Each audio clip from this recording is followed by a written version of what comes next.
ఇంకొక ఉద్యమానికి మన శ్రీకారం చుట్టింది. ఎగ్జాంపుల్, అధికార పక్షం ప్రతిపక్షాలు విఫలమైన చోట ఎంఆర్పీసీ ఎట్లా ముందుకెళ్లింది అని సాక్ష్యం. ఈ ఉద్యమం అంటే ఈ వృద్ధుల వితంతుల పెన్షన్ కోసం తిరుగుతున్న రోజుల్లో ఉమ్మడి వరంగల్ జిల్లా రాయపర్తి అనే మండలం కాడ నేను మీటింగ్ పెట్టి భోజనానికి వెళితే కొత్తూరు అనే గ్రామంలో కొంతమంది మహిళలు నా దగ్గర భోజనం పెట్టుకోవడం ఒక మాట అన్నారు. అన్న, నువ్వు అన్ని చేస్తున్నావు కనుక తెల్ల రేషన్ కార్డు బియ్యం కూడా పెరిగేటట్టు చూడు అని. తెల్ల రేషన్ కార్డు బియ్యం కూడా పెరిగేటట్టు, నెలకు ఇచ్చే బియ్యం సరిపోతలేదు, మనం బయట కొనాల్సి వస్తాను. ఇక్కడ దొరికే రూపాయి కిలో బియ్యమే అక్కడ మళ్ళీ 20-30 రూపాయలు పెట్టి కొనాల్సి వస్తుంది. అదేదో ఇక్కడ బియ్యం కూడా పెరిగితే బయట కొనడం తగ్గిపోతుంది కదా అనే మాట అన్నాడు. దాన్ని ఎట్లా చూడాలన్నప్పుడు ఒకసారి మీరు ఆలోచించండి. చంద్రబాబు నాయుడు గారు ముఖ్యమంత్రి కాకముందు ఎన్టీ రామారావు కాలంలో ఒక్కొక్కరికి కిలో బియ్యం 5 కిలోలు ఇచ్చేవారు. ఒక్కొక్కరికి 5 కిలోలు బియ్యం ఇచ్చేవారు. కానీ ఎన్టీ రామారావు గారు దిగిపోయినాక చంద్రబాబు నాయుడు అధికారంకి వచ్చినాక 4 కిలోలు చేశారు. అంటే 5 పోయి 6 కాలే, 4 కిలోలకు వచ్చేసింది. పోనీ చంద్రబాబు నాయుడు 9 ఏళ్ళు 4 కిలోలు ఇచ్చింది. మరి అప్పుడు ప్రతిపక్షం కాంగ్రెస్, నువ్వు ఎందుకు 1 కిలో తగ్గించడం అని కాంగ్రెస్ అడగలే. పోనీ మన చంద్రబాబు ముఖ్యమంత్రిగా దిగిపోయినాక కాంగ్రెస్ అధికారంకి వచ్చింది 10 ఏళ్ళు. మరి ఆ 10 ఏళ్ళు మనకి కిలో పెంచాలి. అంటే చంద్రబాబు నాయుడు కిలో బియ్యం తగ్గిస్తే ఎందుకు తగ్గించడం అని అడగలే. అదే సమయంలో వీళ్ళు వచ్చినప్పుడు కనీసం 5 కిలోలు మన ఇంటి రావడాలుగా చేయలేదు. 19 ఏళ్ళు కిలో బియ్యం తగ్గి అమలు జరిగింది. చంద్రబాబు నాయుడు 9 ఏళ్ళు, 10 ఏళ్ళు కాంగ్రెస్.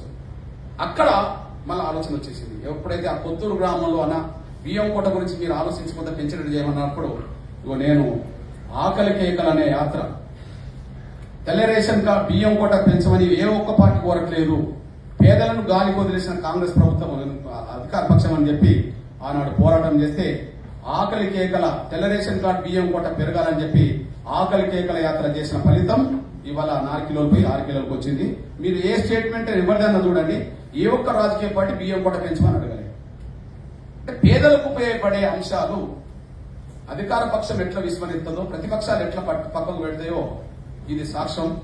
ఇప్పుడు నేను చెప్పిన విషయాలు ఈ 4 మీ కుటుంబాల్లో కూడా ఉంటాయనేసి కూడా మీరు మర్చిపోతాను సార్ అనుకుంటున్నాను. మీ ఊర్లో ఉంటే మీరు ఏ ఊరో ఆ ఊర్లో ఆరోగ్యశ్రీ పథకం అయితే ఉన్నది.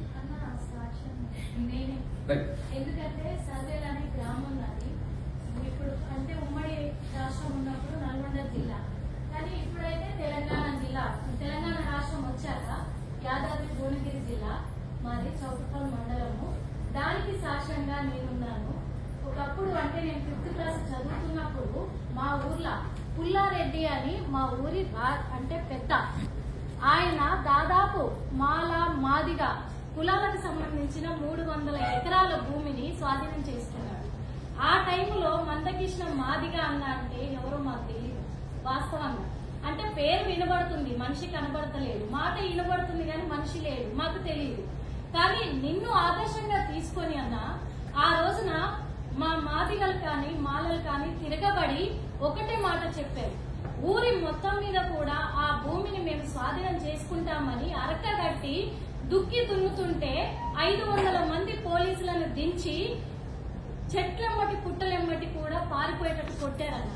కొట్టిన ఆ టైంలో 5 రోజుల గ్యాప్ తీసుకొని మా అన్న సొంతంగా, నాకు 2వ అన్న, నాకు 4 అన్నలు, 2వ అన్న ఆదర్శంగా తీసుకొని మా ఊర్లో 20 మంది నక్సలిజం స్టార్ట్ చేశారు.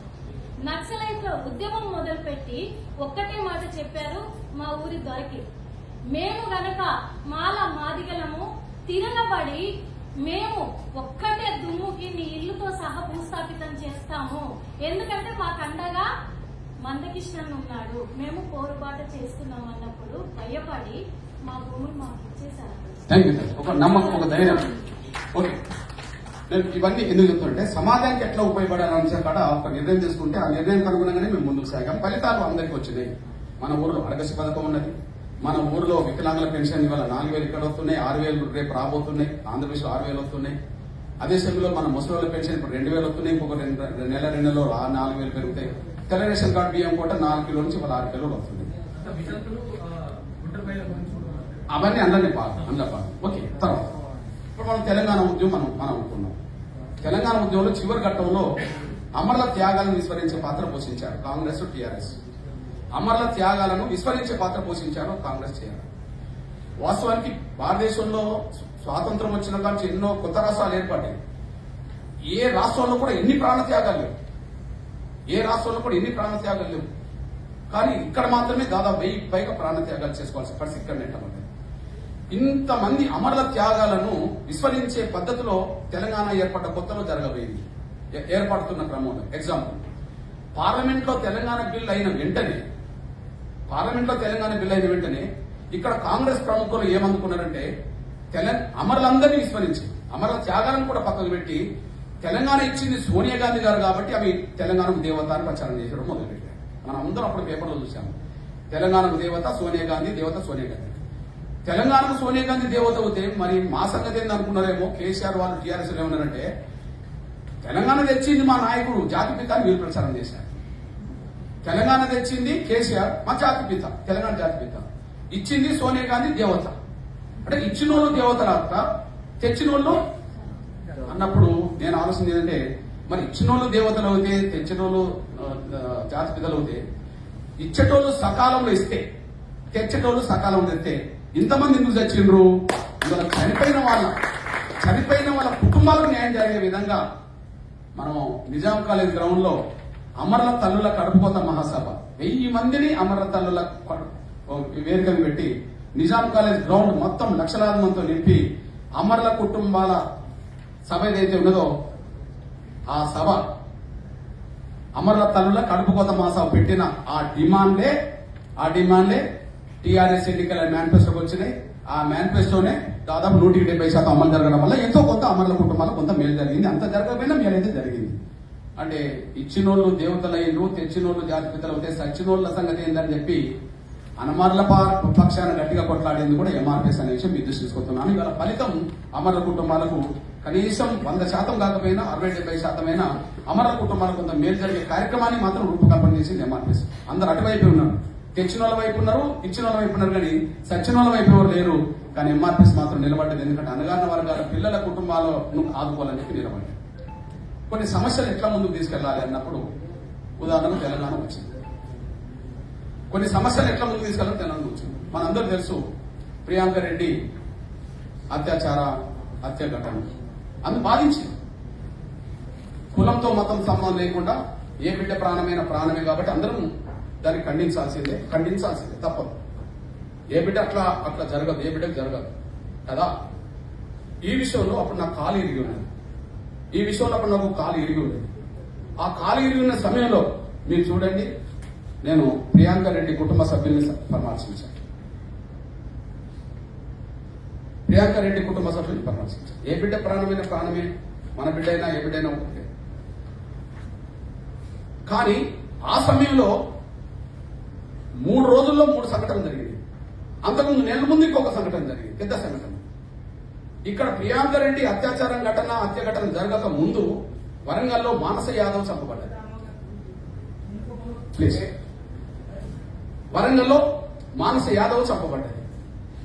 ఇక్కడ ప్రియాంక రెడ్డి నిందితులను చంపాలని దేశం కూడా కూసినట్టుగా మొత్తం రాష్ట్రంతో రోడెక్కేసింది.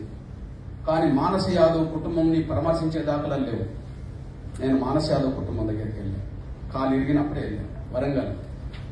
మానస యాదవ్ కుటుంబం కంటే 3 రోజుల ముందు, అంటే ప్రియాంక రెడ్డి కంటే 3 రోజుల ముందే టేకు లక్ష్మి ఘటన జరిగింది.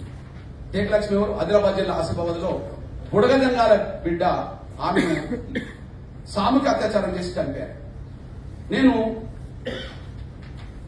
చూడండి, దళిత మహిళపై అత్యాచారం వ్యవస్థ వల్లనే పట్టించుకోవట్లేదు ఈ సంఘటనను.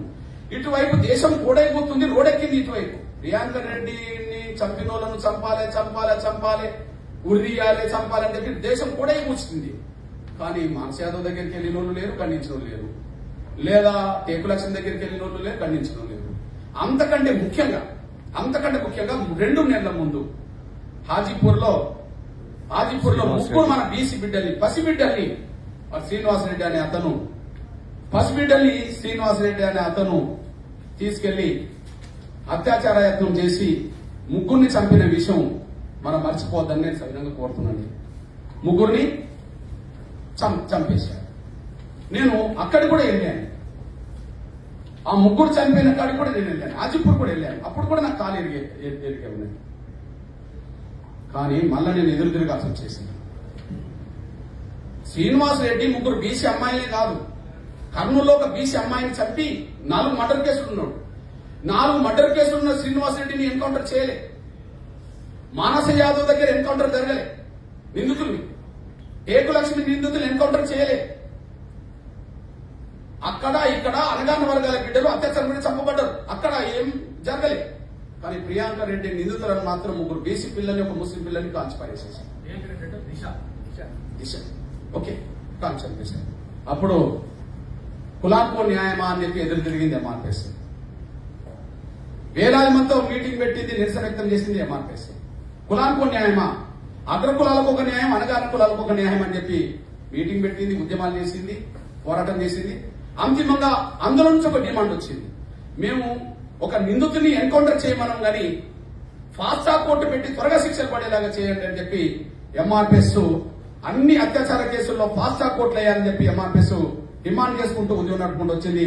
అంతిమంగా తెలంగాణలో 36 ఫాస్ట్ ట్రాక్ కోర్టులు వచ్చినాయని కూడా మీరు మర్చిపోదని సైతం కోరుతుంది.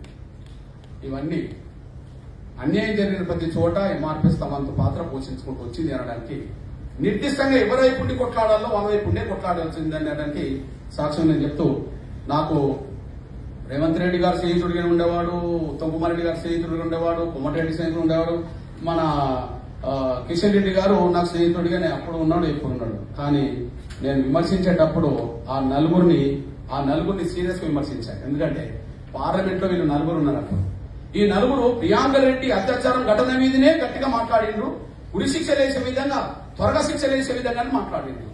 అంటే 4 రెడ్లకు ప్రియాంక రెడ్డి ఘటనే కనిపించింది కానీ మా అనగాన వర్గాల మహిళలు బతుకులేం కనిపించలేదు కదా అని చెప్పి ఆ 4 మీద స్టేట్మెంట్లు నేను బలంగా ఇచ్చిన రోజులు ఉన్నాయి. అంటే సమస్య వచ్చినప్పుడు గీత గీయాలనుకున్నప్పుడు గీత గీసినట్టుంటేనే మన పేద వర్గాలకు మేలు జరుగుతుందనే పద్ధతిలో నేను ఉండే మనిషిని.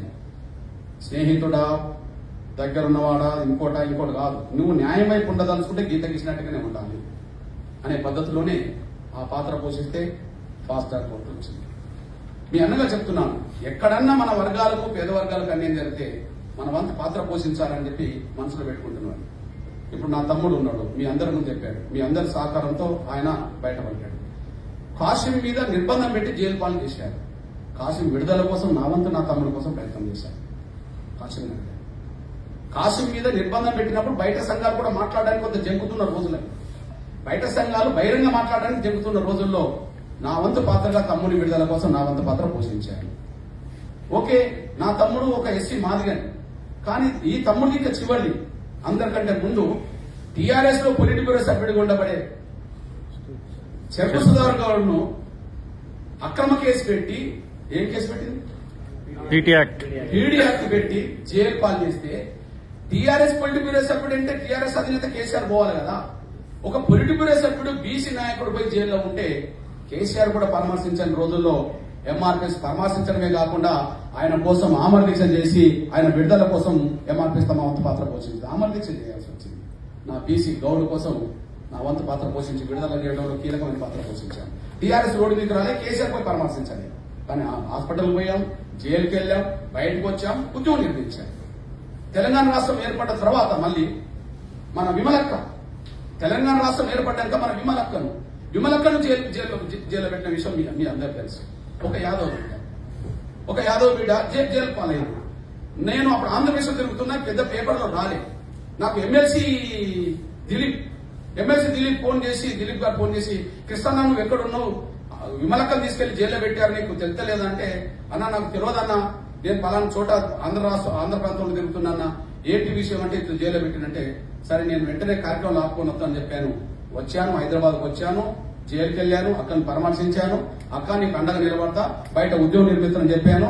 హైదరాబాద్ లో వేలాది మంది, లక్షలాది మందితో అక్క విడుదల కోసం పెద్ద ఎత్తున బహిరంగ సభ జరిపి, అవసరం అనుకుంటే జైలు గోడలు బద్దలు కొట్టైనా మా అక్కను విడుదల చేసుకుంటామని చెప్పి ఒక ధైర్యమైన ప్రకటన చేశాను. ఆ తర్వాత కొద్ది కాలానికే అక్క విడుదల అయిపోయింది. ఇది ఎంఆర్పీఎస్ సంబంధించిన తమ వంతు పాత్ర. ఎక్కడ ఎవరికన్నా అన్యాయం జరిగినప్పుడు మన వర్గాల పట్ల మనం ఎట్లుండాలనే కూడా గీత గీసినట్టే ఉండమనే విషయం మీ దృష్టికి నేను తీసుకొస్తున్నాను.